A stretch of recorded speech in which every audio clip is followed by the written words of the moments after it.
Hello,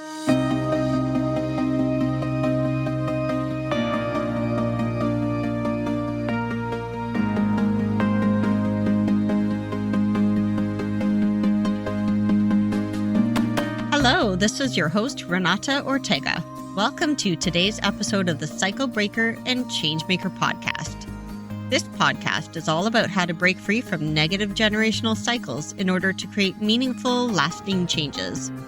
For helpful tools and answers to your most pressing questions, be sure to follow me on Instagram and Facebook at Cycle Breaker Changemaker.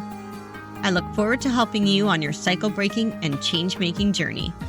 I promise you will find nothing more rewarding than this. Hello and welcome back to the Cycle Breaker and Changemaker podcast with Renata Ortega.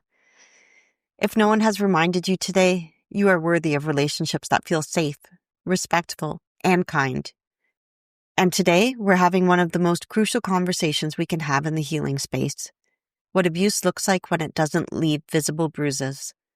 We often associate abuse with loudness, with yelling, hitting, chaos, or violent outbursts. But what happens when the abuse is quiet, subtle, disguised as love or concern? Today, we're diving deep into the reality that not all abuse screams. Some of it whispers, and some of it silences. Most of us didn't grow up learning the signs of emotional or psychological abuse. In fact, many of us normalize the abnormal, especially if we were raised in environments where manipulation, control, or neglect were masked as discipline or tough love. We were told, they just have a temper. They're only hard on you because they care. At least they don't hit you. So when we enter adulthood and encounter a partner who isolates us, or a friend who constantly criticizes us behind a smile, or a parent who uses guilt to control us, we freeze. We rationalize. We question our perception. Because if no one's yelling, hitting, or threatening, is it even abuse? The answer? Yes, it is.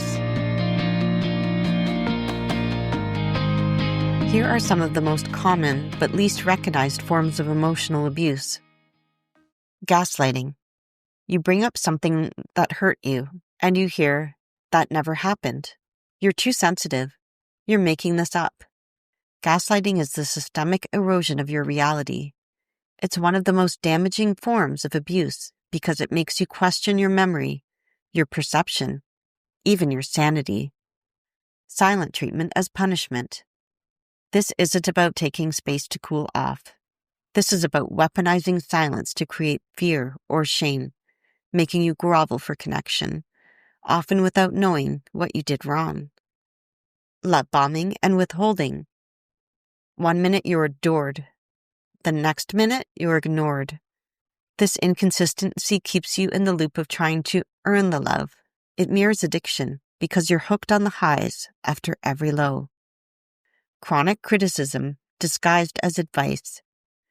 They constantly tell you how you should dress, talk, spend, eat, or live. But it's always for your own good. This strips you of autonomy and keeps you dependent. Control that looks like care. They want to know where you are, who you're with, what you're doing, all the time. At first, it might feel like love. But if you can't make a decision or have privacy without backlash, that's control, not care. Let's be very clear. Emotional and psychological abuse rewires your brain and body just like physical abuse does. The stress of being constantly invalidated, manipulated, or controlled activates your nervous system's survival response. You may live in a constant state of hypervigilance, always trying to stay on their good side, walking on eggshells even when everything seems calm. And here's the heartbreaking part. You may begin to believe you deserve it, that you're too much, too needy, too emotional. Let me tell you right now, you are not the problem. The abuse is.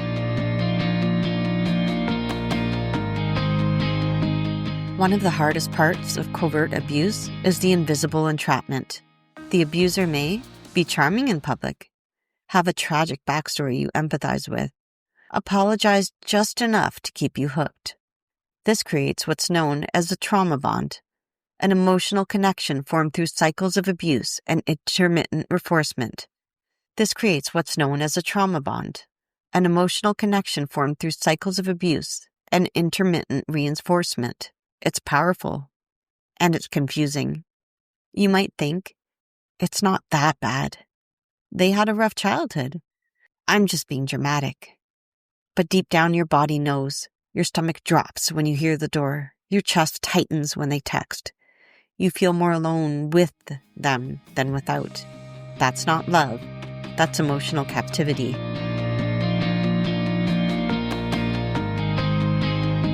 If any of this is resonating with you, you are not broken. You are awakening, and that is powerful. Here are the steps you can take. Step 1. Name it without needing permission. You don't need anyone else to validate your experience. If it feels harmful, it is. Step 2. Document your truth. Write down what was said, what happened, how you felt. When gaslighting erodes your memory, your written words can be anchors of reality. Step 3. Get trauma-informed support.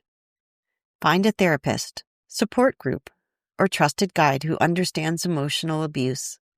Not everyone will get it, but the right people will. Step 4. Stop explaining to those committed to misunderstanding you. Not everyone deserves access to your pain or your process.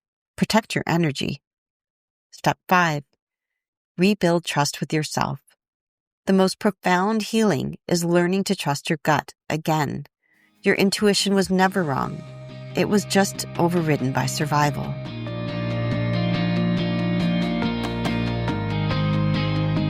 To the version of you who whispered, "This doesn't feel right," and was told, "You're being dramatic." To the version who kept forgiving, kept justifying, kept minimizing just to survive. I see you. You were never too sensitive. You were never asking for too much. You were sensing the unspeakable, and now you get to speak it. Thank you for holding this space with me today. Abuse doesn't always come with bruises, but it always leaves marks. The good news is, you're not alone in healing them. You're already doing it by listening, by questioning, by choosing yourself. Until next time, may you be safe, may you be supported, and may you be free. Thank you for listening to today's episode of Cycle Breaker and Changemaker. I would love to hear from you and to receive your feedback. Remember, you can reach me on Instagram or Facebook at Cycle Breaker Changemaker. Please rate, review, and subscribe wherever you get your podcasts in order to help me continue to help you. I am looking forward to having you join me for the next episode. Until then, please take care.